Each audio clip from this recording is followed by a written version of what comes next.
tous et bienvenue dans ce nouvel épisode du podcast de Productivio, le podcast qui vous fait découvrir des trucs et astuces pour vous sentir mieux organisé et plus zen. Aujourd'hui, dans ce nouvel épisode, je reçois une charmante jeune femme qui s'appelle Véronique Lebon. Véronique Lebon, je l'ai rencontrée très récemment sur Facebook, puisqu'elle a fait part de sa création d'entreprise et surtout, ça va être l'une des premières coachs KonMari certifiées en France et je voulais absolument la faire connaître à mes auditeurs. Bonjour Véronique. Bonjour Priscille, comment vas-tu? Je vais très très bien, je suis ravie de te recevoir. Et moi je suis ravie d'être avec toi, merci de m'avoir invitée. Écoute, je t'en prie. Donc Véronique vit dans le sud-ouest, tu as 2 garçons de 9 et 11 ans. Oui. Et puis, donc tu as quitté il y a quelque temps ton travail, tu vas nous expliquer tout ça, pour changer radicalement de carrière et rejoindre le monde des home organizers et plus particulièrement de travailler avec la méthode de rangement de Marie Kondo, KonMari. Tu peux nous en dire un peu plus ? Oui, bien sûr. Il y a moins d'1 an et demi de ça encore, j'étais encore dans les assurances. Donc, j'ai travaillé pendant très très longtemps dans les assurances. Je m'occupais des clients particuliers. Je leur vendais des contrats d'assurance, tout simplement. Et puis, voilà, je ne me voyais plus arriver à l'aube de mes 40 ans. En fait, je me suis dit, non, j'ai besoin de faire autre chose. Toutes les étoiles se sont alignées pour que je puisse partir et faire autre chose. Voilà, mon mari était d'accord, c'était le moment opportun, c'était le bon âge encore, j'étais pas encore trop vieille. Voilà. On n'est jamais trop vieille. Voilà, mais moi je me voyais, c'était vraiment à l'aube de mes 40 ans, quoi. C'était à 39 ans, 3/4, j'ai eu le déclic et j'ai décidé de partir pour faire autre chose. Donc là, qu'est-ce qui s'est passé ? J'ai décidé de faire un bilan de compétences. Qui a été super. Alors, il y en a qui sont pas vraiment contents de leur bilan de compétences. Moi, c'est pas mon cas. Je suis tombée sur une conseillère, une animatrice de bilan de compétences qui était vraiment super, qui a très bien su me guider par rapport à ça.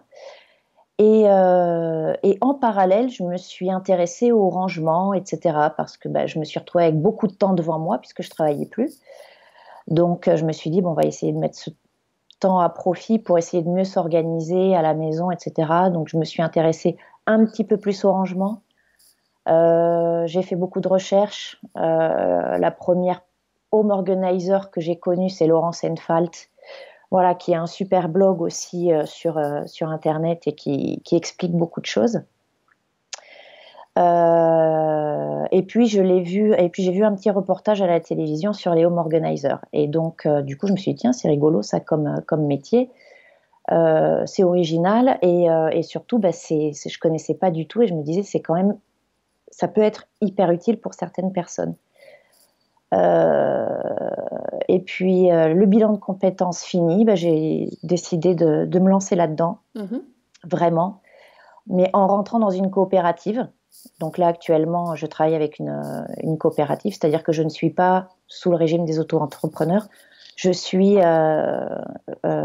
entrepreneur salarié de la coopérative. Okay. Voilà. Oui, c'est très, très courant et c'est assez pratique.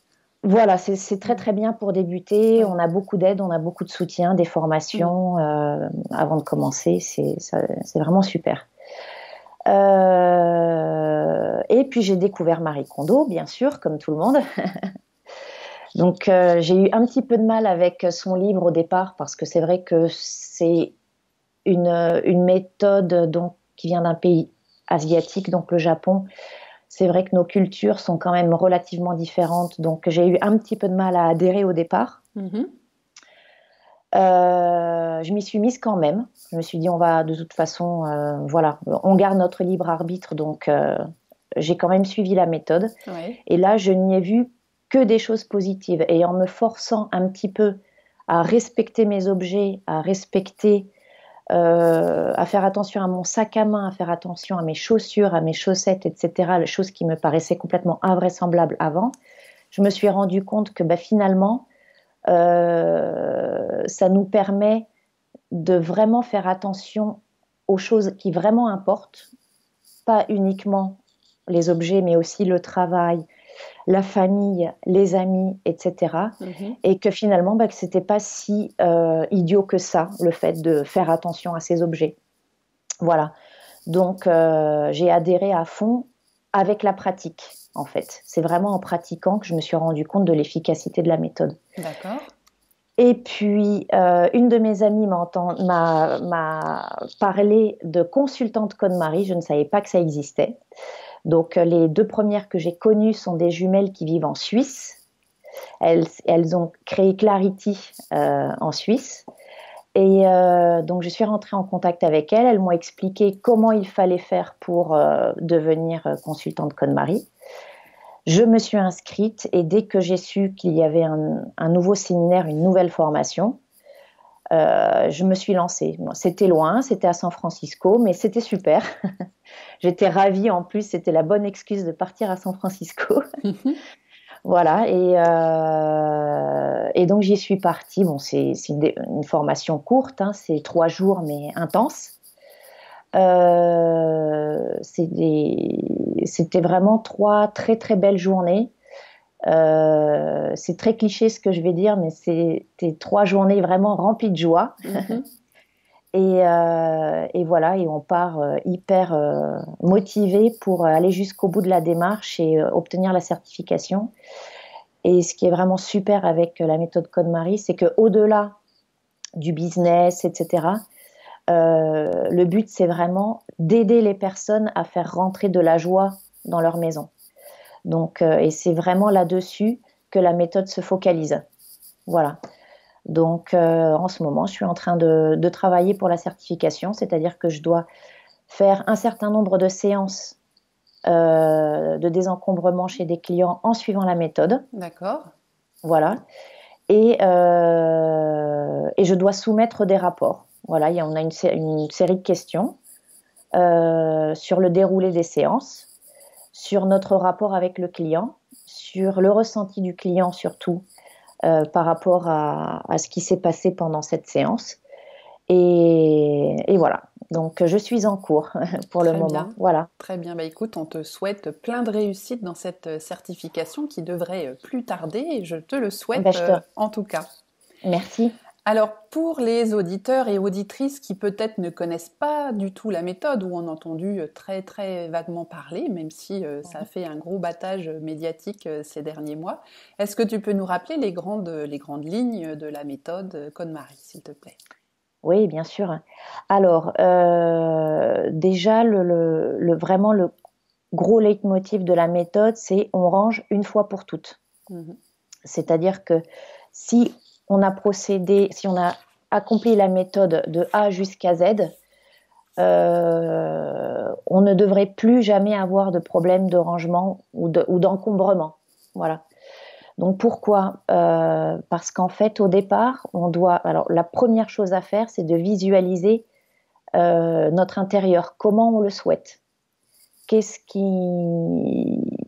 Comment on se voit dedans, comment on voit notre intérieur. En fait, il reflète ce qu'on a envie d'être, notre intérieur. Donc, la première chose à faire, c'est imaginer son intérieur idéal. Voilà. Une fois que ça c'est fait, on peut commencer le tri. Donc, le tri ne se fait pas, contrairement à d'autres méthodes, pièce par pièce.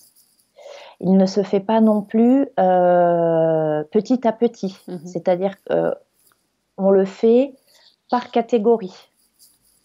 On doit systématiquement, si c'est possible, commencer par les vêtements. Et pourquoi les vêtements ? Alors, les vêtements, c'est une catégorie d'objets qu'on achète fréquemment, déjà, qu'on fait tourner fréquemment, parce que les modes changent, nos goûts changent, parce que les vêtements s'abîment relativement vite. Donc, c'est quelque chose qui tourne. Mais en même temps, on s'y attache. Voilà, on peut adorer ses chaussures, son sac à main, sa paire de lunettes, peu importe. On s'attache ou pas à ses vêtements. Et donc, c'est une catégorie qui va nous aider vraiment à s'exercer à la sensibilité de la joie. C'est-à-dire qu'on doit, pour essayer de percevoir cette joie, on doit toucher l'objet. Donc, on va prendre un t-shirt, on essaye de commencer par les hauts, on prend ce t-shirt et on essaye de ressentir par le toucher s'il nous donne de la joie ou pas. Voilà. Donc, c'est une catégorie assez facile à manipuler par rapport au ressenti de la joie. C'est une petite phase d'échauffement, entre guillemets. Exactement, ça permet de s'entraîner pour le reste. Ok. Parce que pour d'autres catégories, on va en parler plus tard, c'est moins facile. C'est pas faux. Voilà. Donc, on essaye de commencer par les vêtements. Ensuite, il y a un autre ordre. Ensuite, on commence par les livres, parce que c'est vrai qu'on s'attache aussi, on peut s'attacher fortement à nos livres. Hein. Oui. Mais en même temps, ça ne reste que du papier. Donc voilà, c'est la catégorie qui vient ensuite parce que le contenu est extrêmement important par rapport à nos sentiments, mais en même temps, ce n'est qu'un objet. Donc il faut essayer de relativiser la joie vis-à-vis du contenu du livre, quoi. Voilà. Donc voilà, ensuite on continue. Après les livres, on s'occupe des papiers. Super, celle que j'adore, c'est ironique hein, quand je dis ça. Les papiers, c'est probablement la chose la plus fastidieuse à faire. Voilà, c'est très pénible, mais en même temps, c'est assez facile puisque dans les papiers, on recherche pas forcément de joie. Je suis amoureuse de ma déclaration d'impôt. Voilà, on va à l'essentiel, c'est qu'est-ce que je dois garder, qu'est-ce que je peux jeter. Voilà. Oui. Et d'ailleurs, dans la version française du livre Code-Marie, il y a un petit astérix parce qu'elle préconise de tout virer, alors qu'il y a quand même un certain nombre de lois, en tout cas en France, où il faut quand même conserver quelques petits documents pendant un certain temps. Sa méthode n'est pas applicable en France. Effectivement, on est obligé de garder les fiches de paye, par exemple, les déclarations d'impôt pendant un certain temps.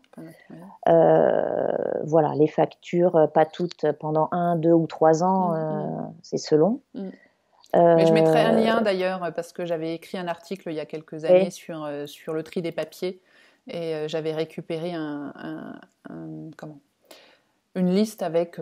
par catégorie de papier, les durées légales. Donc, voilà, les durées de conservation légale, oui. Moi aussi, je m'en sers beaucoup de cette liste. C'est un petit peu notre Bible quand on parle de papier. Oui. Voilà, mais après, c'est vrai que c'est pas quelque chose d'hyper excitant à faire, les papiers. Voilà. Je préfère largement les vêtements, je t'avoue. C'est certain. Voilà. Puis on a plus de chances d'arriver à se réencombrer de papier, peut-être.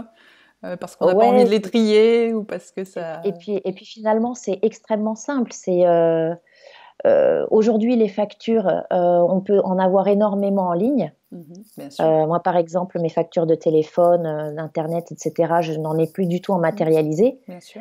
Tout est voilà, on retrouve tout sur le site Internet de l'opérateur sans aucun problème. Bientôt, les impôts, ce sera le cas aussi. Ah bah moi, c'est déjà le cas. Moi, je reçois plus du tout de papier, des impôts. Tout est digital aussi. Voilà. C'est déjà le cas. C'est pas le cas encore pour tout le monde, mais ça va, c'est possible maintenant. Oui, tout à fait. Après, tout est relatif parce qu'il faut faire attention aux justificatifs qu'on doit conserver en cas de contrôle. Donc, après, il y a une histoire de stockage numérique qui est possible aussi. Bien sûr. Faire très attention aussi à tout ce qui est acte de propriété, location d'appartement, etc. Ça, il faut être particulièrement vigilant à ça. Bien sûr. Mais ensuite, tout ce qui est facture, etc. Moi, je me prends plus la tête avec ça. Hein. C'est rangement vertical dans la poubelle directement. Dans la poubelle de tri, et voilà. Si tu en gardes une copie digitale, ça suffit de toute façon. Donc, voilà, non mais après, ça c'est ma méthode, et je comprends très très bien que d'autres personnes ne soient pas d'accord pour faire la même chose et souhaitent conserver du papier. Et ça, je respecte tout à fait ce point de vue-là. Voilà. Alors, ensuite, une fois qu'on a fait les papiers, on arrive à quoi? Alors, les komonos. Qu'est-ce que c'est? C'est tout le reste. Ce sont tous les petits objets.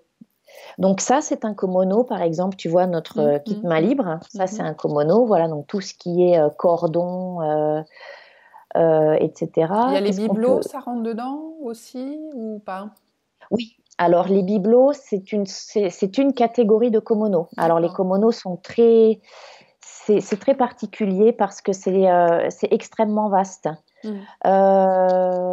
C'est tout ce qu'on peut catégoriser en dehors de ce qu'on a dit au départ, donc les vêtements, les papiers, les livres. Donc tout ce qui est vaisselle, tous les ustensiles de cuisine, tout ça, ça rentre Et là-dedans aussi?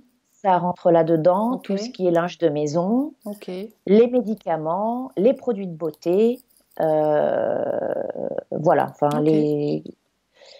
c'est assez, voilà, c'est relativement vaste comme catégorie, mais cette catégorie-là comporte différentes catégories. Donc c'est le plus long et le plus rapide en même temps, parce que trier les médicaments, voilà, on n'est pas obligé de passer 1 heure sur les médicaments non plus, puis ça dépend de nos habitudes. Ça peut aller très très vite. Bien sûr. Même chose pour, je sais pas moi, tout ce qui est casserole par exemple, voilà, on va pas passer l'après-midi dessus. Non, au Voilà. principe, Donc, non. mais par contre, ce qui est compliqué, c'est la multiplication des sous-catégories, quoi. Ouais, ouais. Il Et suffit d'être méthodique et ça passe tout seul. d'accord. Et par rapport à ces objets-là, est-ce qu'on a aussi ce ressenti de la joie? Parce que, enfin, j'en ai parlé dans les articles que j'ai pu écrire moi sur la méthode KonMari quand je l'ai appliquée. C'est- on n'éprouve pas beaucoup de joie par rapport à son épluche légumes. Non, ça, C'est pas, voilà. À moins non, d'être effectivement. fétichiste du produit truc et légumes. Mais, et donc, comment on s'y prend là? Parce que on Alors, va le garder. Enfin, je veux dire, ça a une utilité et même tout si à on fait. n'est pas in love, enfin, faut le conserver malgré tout, quoi.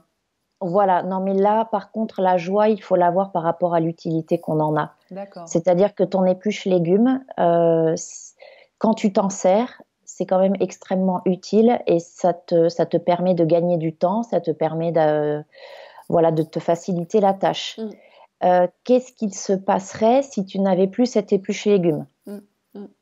Tu D'accord. pèlerais avec un couteau classique et tu regretterais ton épluche légumes. C'est certain. Voilà.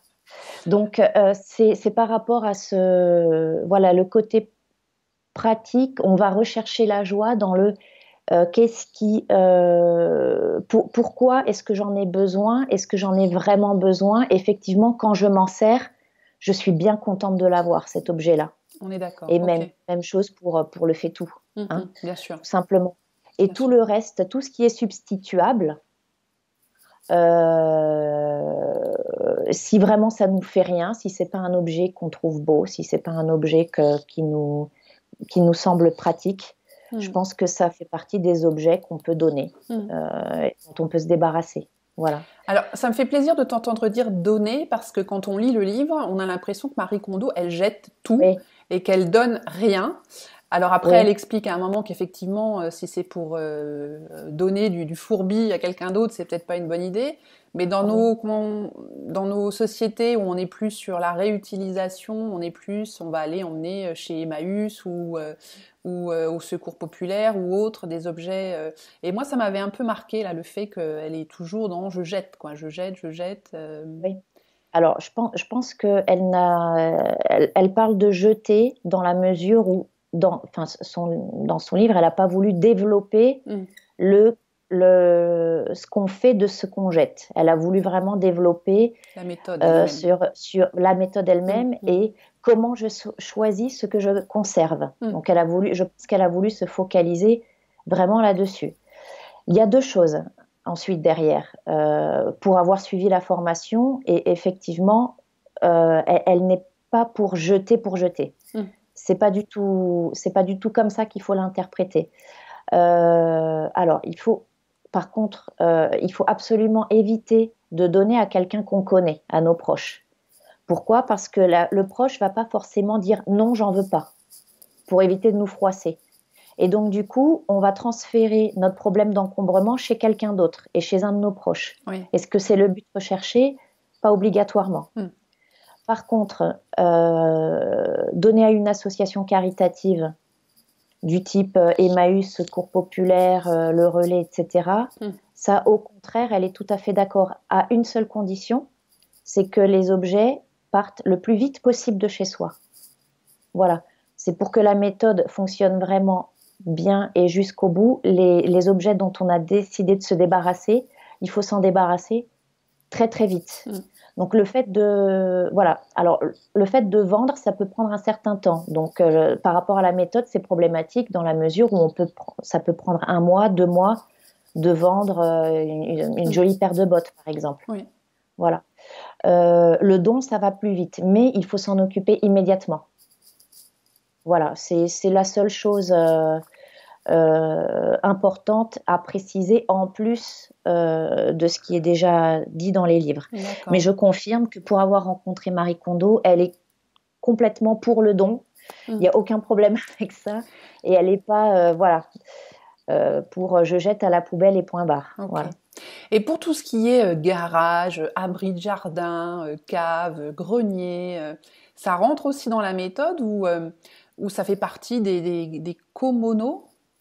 Oui, ça fait partie des komono, tout ça, effectivement. Okay. Même chose, pour estimer la joie, il faut voir le côté pratique. Qu'est-ce qu'il se passe si je n'ai pas cet objet-là? Moi, si j'ai pas ma tondeuse à gazon, je la kiffe pas spécialement. Et pourtant, voilà, j'en ai absolument besoin, donc je m'en débarrasserai pas. On est d'accord. Okay. Oui, ça rentre tout à fait dans ce genre d'objet. Et donc, une fois qu'on a mis tout en application, oui. Elle parle beaucoup aussi des bienfaits. Est-ce que tu peux nous en développer? Parce que tu as une plus grande expérience que nous, enfin, même si on peut l'avoir fait à son niveau, on l'a peut-être mal fait déjà, donc on n'a peut-être pas eu tous les bienfaits. Et puis, vu que tu as eu plusieurs clients déjà qui ont appliqué la méthode, tu as certainement un retour d'expérience très intéressant à nous faire partager. Oui. Alors, je vais parler d'abord personnellement, parce que moi, je l'ai fait vraiment du début jusqu'à la fin, donc et puis j'ai un petit peu de recul maintenant parce que j'ai dû finir avec la méthode il y a environ 6 mois de ça. Donc, pour l'instant, il n'y a pas d'effet rebond, donc tout va bien. Pour l'instant, la méthode a fonctionné par rapport à ça, pas de rechute pour le moment. Je pense que ça va continuer comme ça maintenant. Alors moi, j'ai noté 6 grands bienfaits principaux qui arrivent. Ils n'arrivent pas tous au même moment. Il y a une chronologie dans le ressenti de ces bienfaits. Alors le premier que moi j'ai noté, c'est la satisfaction, la fierté en fait. On est fier de soi quand on vient d'accomplir une catégorie, par exemple. C'est-à-dire que voilà, on commence par les vêtements, on a été jusqu'au bout, on a essayé de s'écouter, puisque c'est un dialogue avec soi-même, le rangement, et on a quand même accompli un travail assez important parce que parfois une garde-robe entière, ça peut prendre un certain temps et pas mal d'énergie. Et quand on a terminé, on est quand même très très content de soi. On est vraiment vraiment vraiment très très très satisfait. Voilà, donc ça c'est un premier bienfait parce que des sources de satisfaction aujourd'hui dans la vie on n'en a plus tellement, donc il faut les prendre là où elles sont, les sources de satisfaction. Donc ça c'en est une et elle est importante. C'est quelque chose qu'on va ressentir à chaque étape. C'est-à-dire qu'à chaque fois qu'on aura fini de ranger, de trier, de ranger nos assiettes, c'est quelque chose qu'on ressentira aussi. Voilà, et du coup, ça fonctionne sur l'humeur, ça marche sur l'humeur aussi. Bien sûr. Voilà. Ensuite, ce qu'on ressent immédiatement aussi, quasiment, c'est quand on avance dans la méthode, c'est que tout ce qui est tâches ménagères,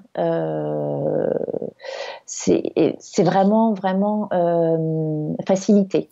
C'est-à-dire que quand on a beaucoup moins de choses à ranger, quand il y a beaucoup moins de bazar à ranger avant de faire le ménage, quand on s'est débarrassé éventuellement de certains meubles parce qu'on n'en a plus besoin, parce qu'on s'est allégé de certaines choses. Donc, du coup, on s'est débarrassé de certains meubles.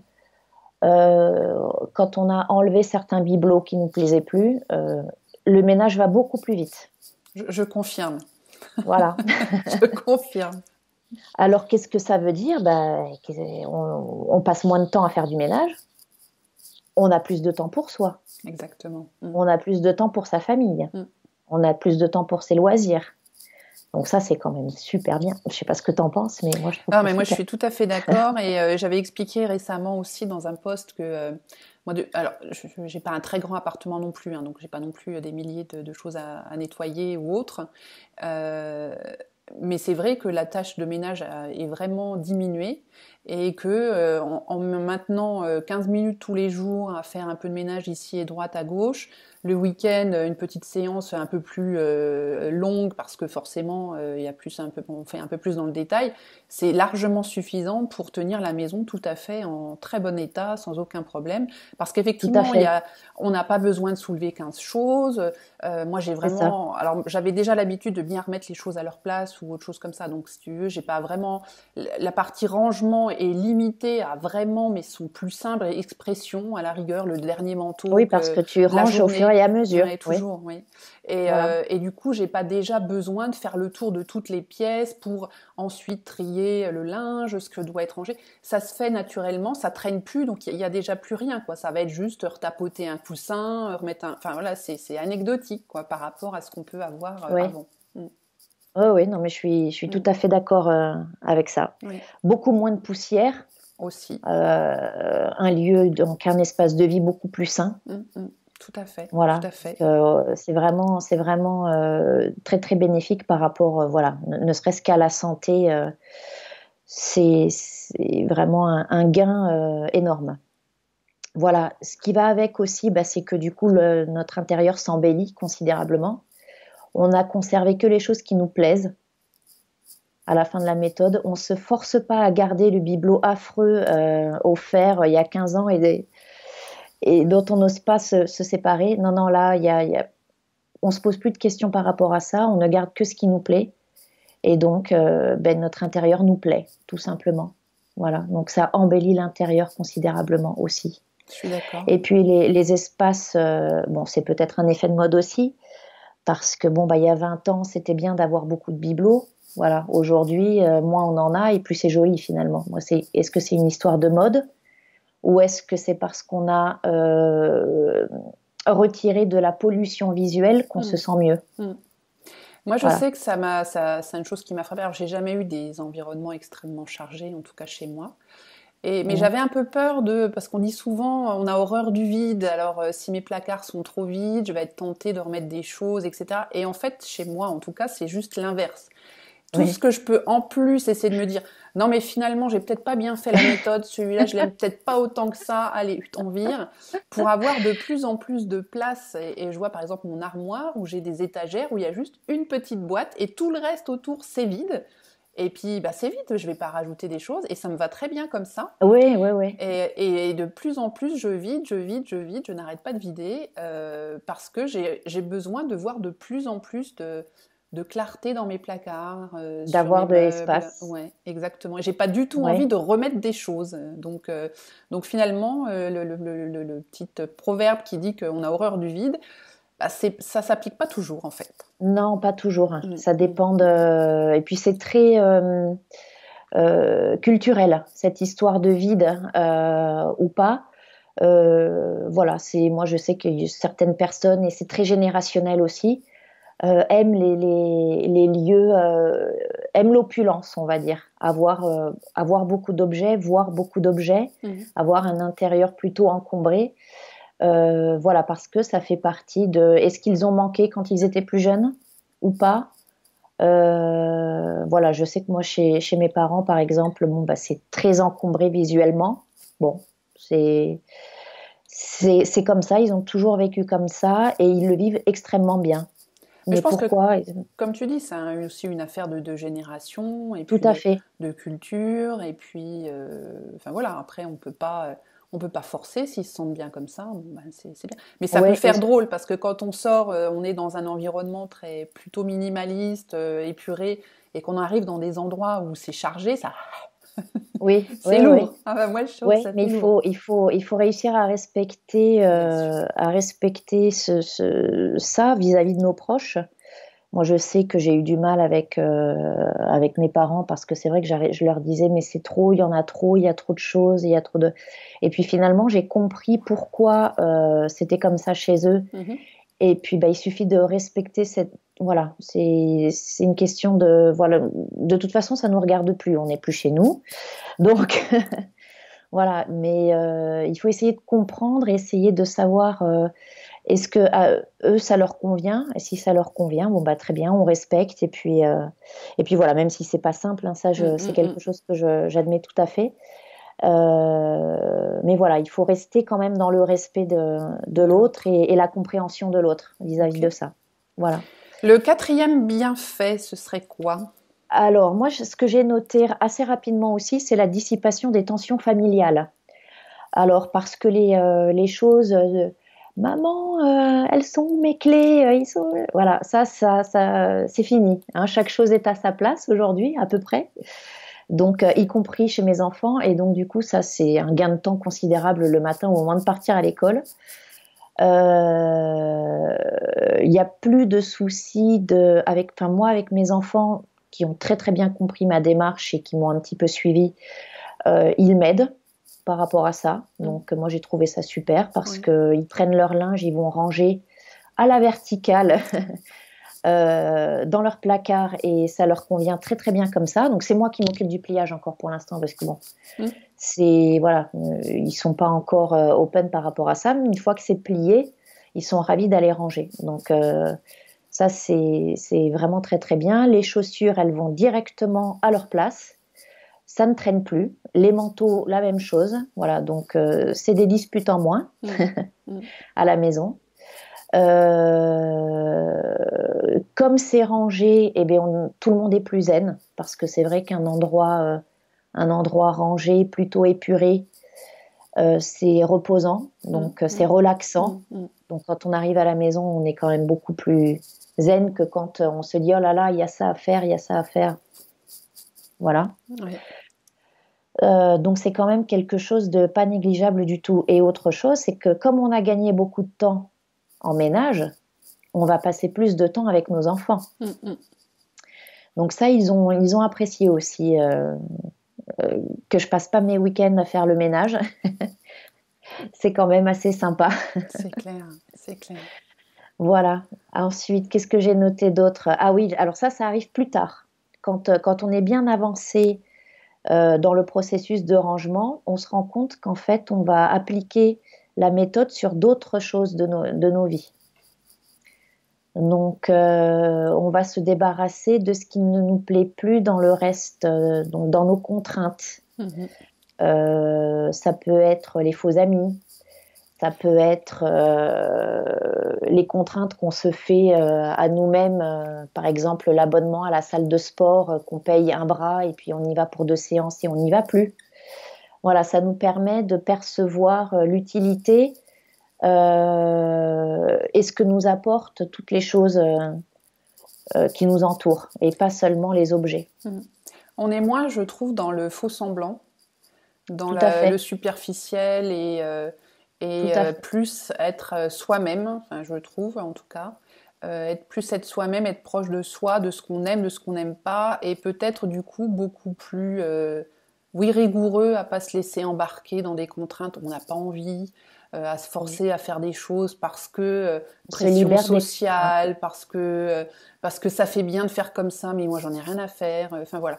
Et moi je l'ai ressenti effectivement dans beaucoup de domaines, y compris professionnels du reste, où il y avait des contraintes qu'on nous met, parce que là pour le coup au travail souvent on les subit, et où je me dis j'ai plus envie de ça, je veux plus supporter ça, ou voilà, et les amis pareil, ou les pseudo-amis en tout cas, et ouais, je suis tout à fait d'accord avec toi, on se reconnecte vraiment avec son essentiel, moi je dis. On s'allège l'esprit, on se simplifie la tâche énormément, mais dans tous les domaines. Donc, ça peut être pour le travail, ça peut être pour voilà, les petites obligations, les pressions qu'on se met nous-mêmes. Exactement. Hein. Voilà, parce que ben, moi, si j'ai envie d'aller chercher mes enfants à l'école en jogging et pas me mettre sur mon 31, eh ben j'y vais, tant pis, je suis mal habillée, oui, et alors? Ah, c'est mal habillé Voilà, par rapport à quoi? c'est ça. C'est juste une histoire de On se met plus de représentation. pression, voilà. On est d'accord. On arrête de se rajouter des petites pressions inutiles finalement, parce que bah, la voisine, elle va pas forcément regarder comment on est habillé. Et puis si elle regarde, qu'est-ce que ça peut faire finalement? Exactement. Voilà. Donc on s'allège beaucoup l'esprit. Et ça, Oui. c'est quelque chose qui arrive, voilà, on s'en rend compte au bout d'un certain temps, quand on est bien avancé dans la méthode aussi. C'est pas forcément volontaire, ce qui est pas plus mal, parce que du coup, c'est quelque chose qu'on fait naturellement. C'est pas quelque chose qu'on se force à faire. Mais c'est quand même super de d'être soi-même. C'est un peu, tu as eu le bon mot par rapport à ça, c'est de vivre bah, comme on l'entend et comme ça nous fait plaisir, finalement. Exactement. Voilà. Moi, par rapport à ça, d'ailleurs, je voulais en parler parce que c'est quand même, j'ai trouvé que c'était super important. Moi, ça fait quelques mois que je ne fume plus et je mets ça sur la méthode. Je pense que c'est grâce à la méthode KonMari quelque part. Parce que quand on se pose la question sur de qu'est-ce qui nous met en joie ou pas, au bout d'un certain temps, c'est venu comme un déclic. Je me suis dit, mais le fumer, ça me met pas du tout en joie. C'est plus une contrainte, notamment quand on manque de cigarettes, le truc qu'on ressent qui est horrible pour un fumeur. Ça met pas en joie du tout. Avoir se mettre, voilà, se gâcher la santé finalement, ça me mettait pas en joie non plus. Et puis je pense que c'est la méthode KonMari qui m'a fait réaliser ça. Et en fait, j'ai arrêté de fumer. J'ai pris la décision le matin et j'ai arrêté l'après-midi, grâce à des patchs, bien sûr. Hein, je suis pas Wonder Woman non plus. Mais voilà, il faut quand même se faire aider quand c'est possible. Oui, bien sûr. Voilà, mais aujourd'hui, ça fait quasiment 2 mois que j'ai plus de substitut, que je me suis un petit peu libérée de la nicotine j'en suis ravie, alors que j'étais une très très grosse fumeuse. Je fumais un paquet par jour avant. Donc voilà, ça fait partie des choses dont on se débarrasse parce que ça nous fait plus du bien. Voilà. Et donc je voulais le partager avec vous, ça aussi. Bah écoute, c'est très gentil, c'est très gentil. Eh ben écoute, j'étais absolument ravie de faire le nouveau tour de cette méthode, puisque moi je l'avais appliquée il y a presque 2 ans maintenant. Oui. Alors moi je te confirme, il n'y a pas d'effet rebond. Enfin en tout cas moi j'en ai pas eu. Ah, c'est super. Bon. J'ai pas du tout eu d'effet rebond et je suis plutôt, comme je te l'ai dit, dans une tendance plutôt inverse qui est de me dire non mais ça finalement... Parce que je pense quand même que malgré tout on évolue dans nos goûts aussi et dans nos tout tendances. À fait. C'est ce que Donc j'allais te dire. forcément il y a des choses qui peuvent nous mettre en joie à un moment T et puis 1 an après, 2 ans après... Ouais, pourquoi non finalement. Donc voilà, donc ça tourne et puis il y a des choses ça tourne. J'avais expliqué à un moment, je cuisinais, je pâtissais énormément par un moment, donc j'avais un matériel absolument fantastique, hein, très précis, parce que je fais des petits cupcakes avec des petits décors, des petits gâteaux américains, enfin bref, donc qui demande beaucoup de matériel. Le fait est, c'est que mon fils n'est plus là, qui était mon essentiel consommateur de gâteaux. Moi, j'en fais pas pour moi. Le petit, il aime pas ça. Les amis, ils en ont tellement mangé, j'en ai tellement offert que maintenant, ils en veulent plus. Voilà, tout ça. J'ai une de mes collègues qui est absolument passionnée. Elle a été ravie de récupérer une partie de mon matériel. Parce qu'elle, justement, elle a des enfants en bas âge, ça lui permet de faire de la pâtisserie avec ses enfants, elle est ravie, etc. Bon. Et moi, ça m'a allégée parce que j'en ai plus besoin. Et puis voilà, il y aura peut-être d'autres choses dans le futur, et parce qu'effectivement, on évolue, donc on enlève, on va remplacer peut-être parce qu'on a une autre passion hein, aussi, ça ne faut pas se limiter. Mais sinon, l'effet rebond sur les vêtements... absolument pas, non, moi j'ai rien ressenti là-dessus, les livres non plus, non, les livres, moi je les lis, après je les revends, ou je les donne, ou j'ai un Kindle, donc j'accumule pas plus, bon tout ce qui est biblo et tout ça, je n'ai jamais été grande fan, j'en ai 3-4, mais ça va pas plus loin. Donc non, pas d'effet rebond chez moi en tout cas. Bon, bah écoute, j'en suis ravie. Non, non, mais après, voilà, les effets rebonds, c'est souvent quand on s'est, on a été, entre guillemets, forcé à le faire, Mhm. un petit peu. J'ai entendu, moi, d'un gros effet rebond sur une personne qui en fait avait aidé une consultante, s'était fait filmer en Oui, fait à la oui, maison, donc ils avaient fait un désencombrement et il y avait une équipe de télévision qui était là pour filmer et cette personne-là a eu un gigantesque effet rebond apparemment.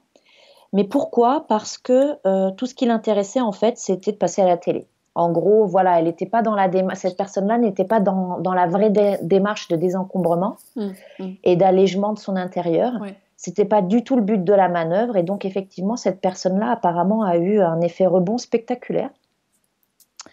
Donc voilà, ça c'est en séminaire hein, oui, oui, que j'ai oui. entendu parler de ça. Euh, mais après effectivement des effets rebonds, on peut avoir des mini rebonds, on va dire. Parce que à un moment donné, on va avoir un couac dans notre organisation. Donc ça peut être une maladie, ça peut être, je sais pas, ce que voilà, un instant T, quelque chose, un grain dans le rouage, en Mm, fait, dans mm, notre organisation quotidienne, mm. qui fait que on va à l'essentiel et du coup, on se laisse un petit peu déborder. Mais c'est quelque chose qui va aller en une demi-heure, tout rentre dans l'ordre. Mm. C'est-à-dire que visuellement, ça va paraître encombré, mais il suffit de replacer chaque objet à la place qu'on aura prédéfinie. Mm. Et puis bah, tout rentre dans l'ordre en moins d'une demi-heure. Moi, ce que j'appelle l'effet rebond, c'est vraiment quand il n'y a plus rien qui rentre dans les placards, quoi. Voilà, pour moi, c'est ça l'effet rebond. Hein. D'accord. Le fait de laisser traîner un livre pendant 15 jours dans le salon au lieu d'être sur une étagère, ça, c'est pas de l'effet rebond On pour est moi. d'accord. Voilà. On est d'accord. Il faut Alors, pas non plus être trop psychorigide je suis là-dessus. d'accord avec toi. Bah, écoute, je te remercie beaucoup. On va finir par les 3 questions obligatoires de cette interview, Ah, entre ah, guillemets. oui, Alors, d'accord. j'aimerais que tu me parles d'un truc d'organisation que tu utilises au quotidien ou régulièrement et dont tu voudrais faire partager les auditeurs et les auditrices. D'accord. Alors, moi, c'est pas vraiment un truc d'organisation. C'est plus un truc dans l'efficacité dans mon travail. Mais je pense Oui, que bah, ça bon, sera très ça bien, t'intéresse aussi. bien sûr. En fait, voilà, quand je suis sur le point d'arriver chez un de mes clients ou une cliente, et que bah, on n'est pas forcément d'humeur hyper, voilà, ça arrive, hein, des fois on est de bonne humeur, des fois on n'est pas très bonne humeur. Oui. Et moi, dans mon métier, je n'ai pas le droit d'être de mauvaise humeur avec mes clients. C'est pas possible. Je me focalise moi sur mon client et pas sur moi. Mhm. Donc, je dois pas être voilà, il faut que je sois bien. Donc, mon truc pour les matins où ça va un petit peu moins bien, c'est que j'essaye d'arriver 5 minutes avant et je fais une sorte de mini méditation et je me remets dans l'état d'esprit qu'il faut. C'est-à-dire, c'est un petit peu la méthode Coué, hein, comme on en parlait tout à l'heure, toutes les deux, avant de commencer. C'est je vais bien, je suis hyper relaxée, je respire, je souris Mhm. aussi. Hyper important parce que le sourire, tout de suite, ça change notre état d'esprit. Et voilà, 2-3 minutes de cet exercice-là, ça marche super bien et je suis d'attaque pour commencer mes séances de désencombrement. Non, mais c'est une très bonne méthode. Voilà, C'est un peu laisser, on laisse son contexte, on va dire, pour aller à la rencontre de quelqu'un et on s'embarque pas avec ses sentiments, sa mauvaise humeur, son mauvais exact, réveil ou autre. Ouais, c'est très bien. exactement. En fait, on se remet, on reformate Mm. un petit peu l'esprit, quoi. Et ça Exact. marche super bien. Avec Ouais, un petit peu d'entraînement, ça marche très très bien. ouais, je Voilà. suis d'accord avec toi.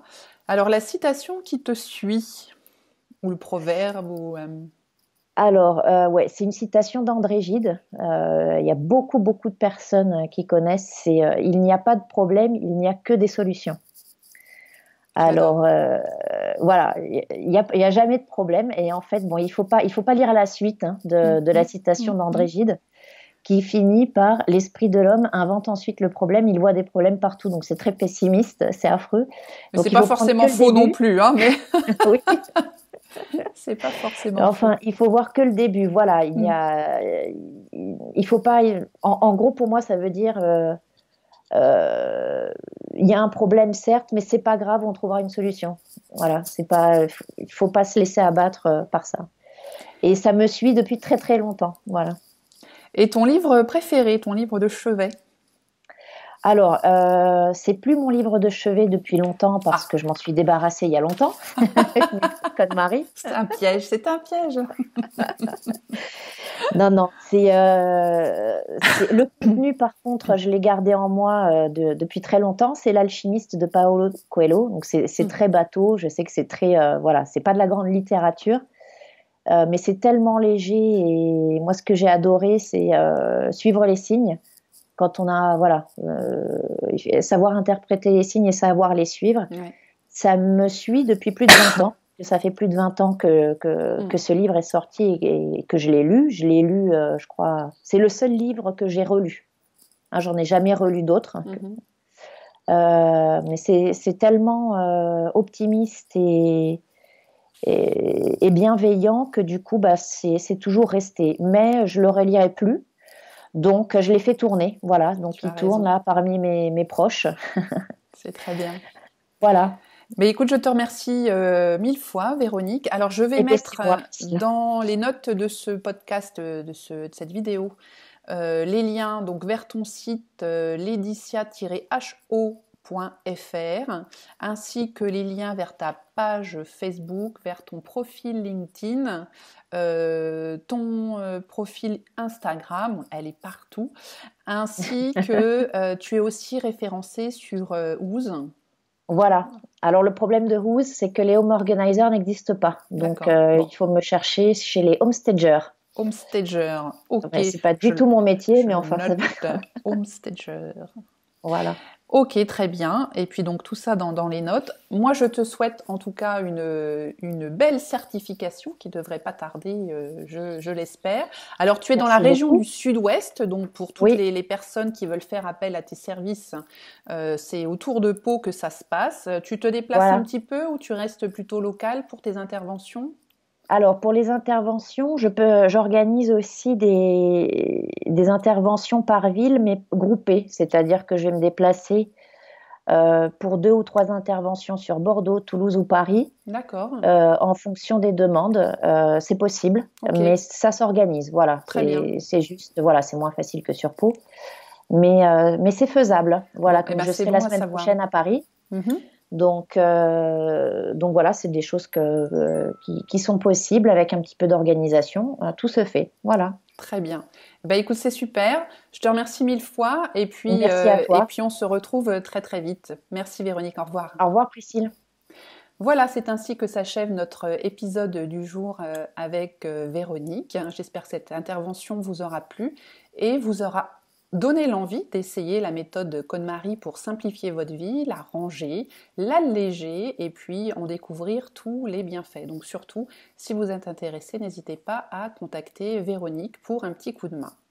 Si cet épisode vous a plu, n'hésitez pas déjà à le recommander à vos amis, à le transférer cet article sur vos réseaux sociaux, à mettre une note sur iTunes, puisque iTunes c'est le seul moment où l'on peut faire un peu c'est le seul moyen en tout cas où on peut faire connaître un podcast, et puis à le mettre sur vos réseaux, comme je l'ai dit tout à l'heure, à liker cette vidéo aussi. Je vous souhaite à tous une très bonne semaine. On se retrouve très bientôt. Bye bye!